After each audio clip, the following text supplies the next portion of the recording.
If you've ever tried to add little nuts and bolts and mechanical pieces into your design in Blender, you've probably noticed it takes forever to make these things and it's almost just not even worth it.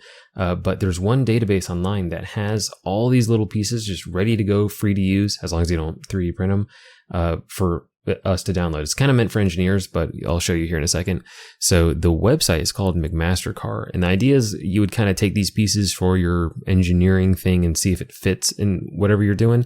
But for us, it works really well because we can just download whatever item we need. So the big ticket item would probably be screws, but they have all sorts of other stuff. But I'll just go ahead and click on like a random one. I'll just keep clicking. And you can see all these different types of things that we have. Like I'm just picking random stuff. And then as we get to this final page, you know, you can see all the different widths and lengths and whatever, but I'll just click on any random one. And we want to click on this blue number here. And if it's got a green CAD icon, that means it's got a 3D model. We can just go ahead and pull, but it's CAD. It's not any kind of OBJ or FBX or anything where that like Blender can just accept.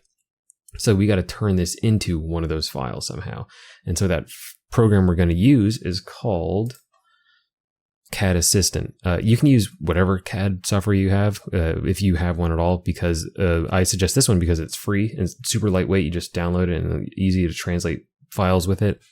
But you can use whatever you like. So anyway, I will go ahead and download this step file because that is the only file format that CAD Assistant can read for some reason.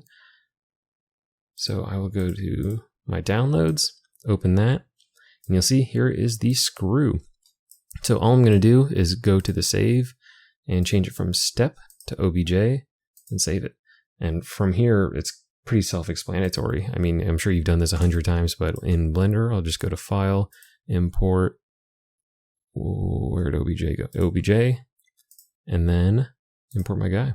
And you can see there's a screw. And so you can really imagine how powerful this would be. You just find whatever little trinket you're looking for and use it to kit bash all along your project and kind of decorate, give it that like final bit of realism. But anyway, so hope that helps.